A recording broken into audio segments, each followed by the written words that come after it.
Hi guys, I'm Shmee. Hello and welcome back to the channel where you join me today at the Shmuseum, although sadly to say farewell to one of the Shmeemobiles, which might come as a little bit of a surprise, but I will explain all today during a final drive to go and drop off the car in question.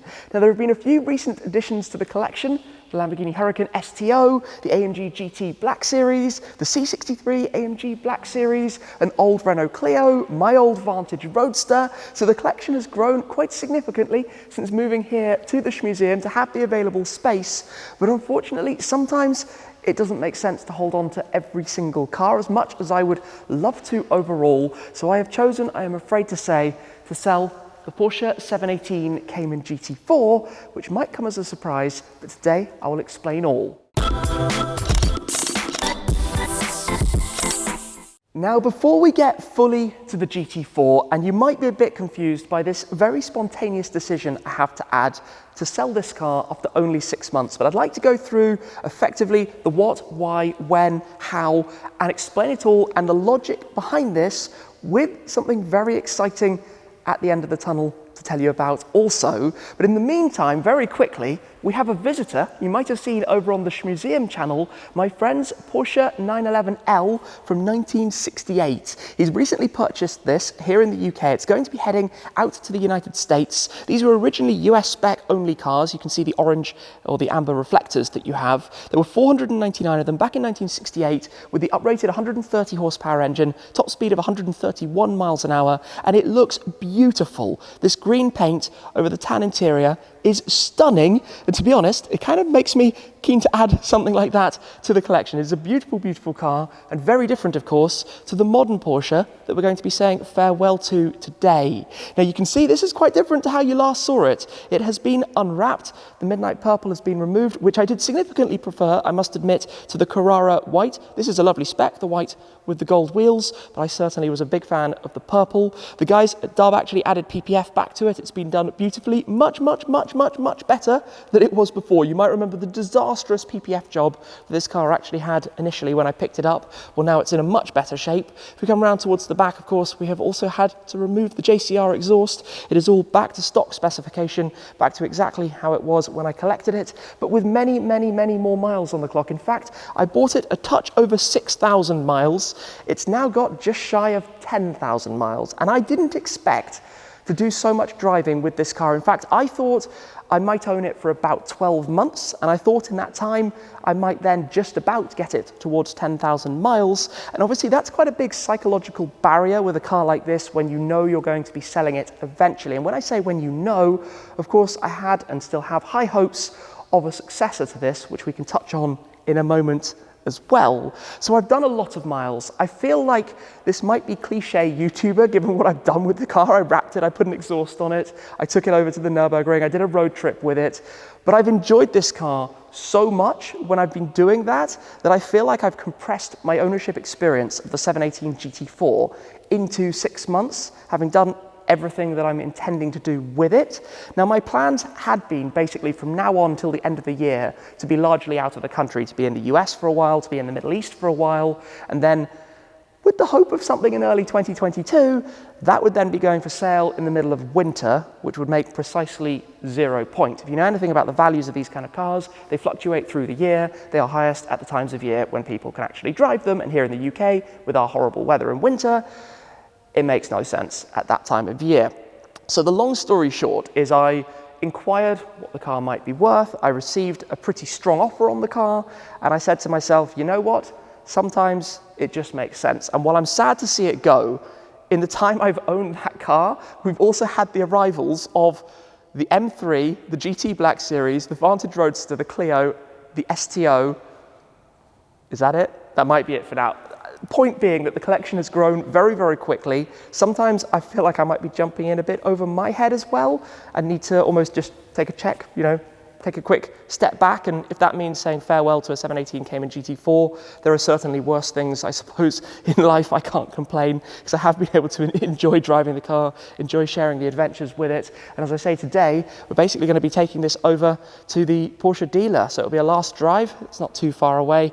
I don't know if that's a good thing or a bad thing. It's unfortunate to only have a few more miles driving it. Although I tell you what, without the exhaust on, it is so much quieter, so much softer, so much, I don't know. It needed that for the extra excitement. Obviously, we had to take off the RS Envy wing supports as well, the badges and everything, all the black ones back on, standard specification again.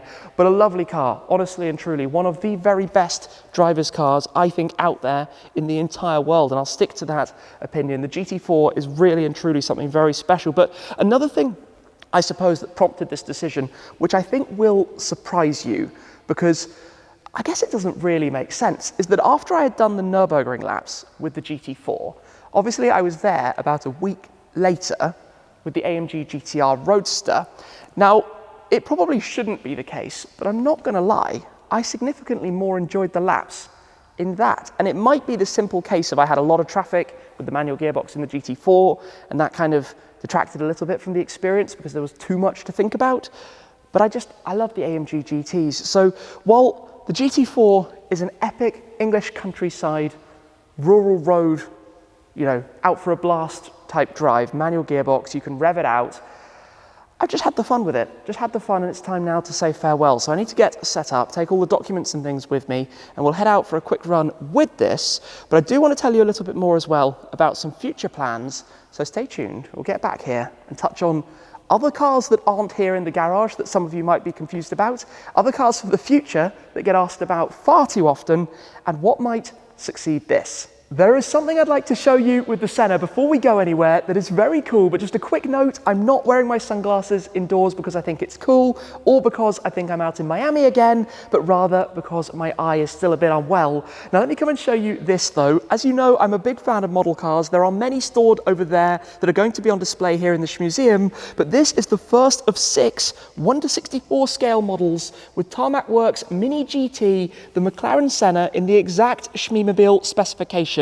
Have a look at this, cerulean blue. We've got the navy blue carbon for the wing, for all of the different carbon parts. We've even got the right wheels with the cerulean blue center locks. At the back of the car, we also have the SH12 MEE plate. Of course, this is 1/64 scale. There will be 5 models that follow, and all the information about these is down below, but I'm super excited about those. I always love my matched model cars to the collection of the Shmeemobiles, and those have just come out, so do go and check them out. For now, though, we should probably get ready to get this over to the Porsche dealer. Let's go and get the car started and get set to take it on out. It will be much quieter than it has been in the past. That is part and parcel of the process. Got all of the documents, of course. The registration will transfer, the number plate will be coming off, this one will be saved for something in the future. So let's start it up. Yeah, a lot quieter, a lot quieter. So let's head on out then, take this for literally the last drive.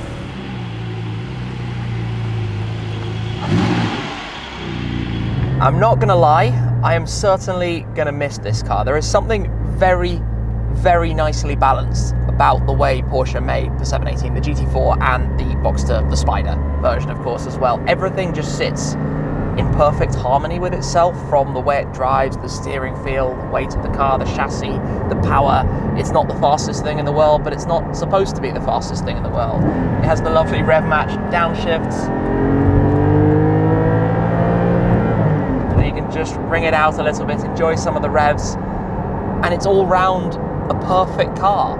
And you know, I'm not selling it because I don't like it or anything like that. I'm selling the car because when I look at my garage as a whole and all the different cars I've got and the what's coming side of things, I think I've had the fun with it. You know, I craved driving another GT4 for a bit, and I've had nearly 5,000 miles or so of good times with it, and I think most of these cars don't even do 5,000 miles a year. So to have done that, and to have done all the different trips and events and outings, and daily driven it a fair bit as well, and just had a bit of fun with the car, and to me that's often what it's about. You know, there are cars where I have a personal attachment to them.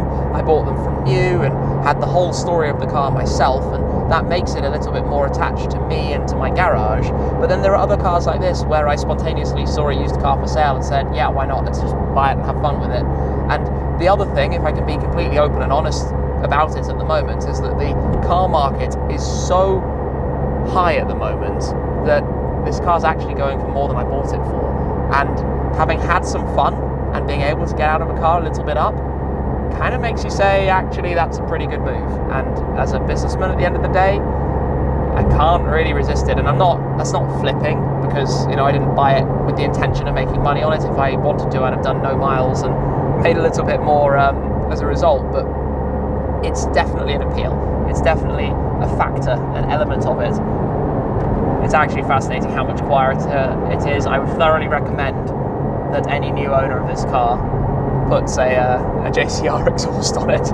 This is it then, arriving back at the Porsche dealer, exactly where we collected this car, exactly where we collected the Taycan. Oh, McLaren 600 LT Spider, going the other way.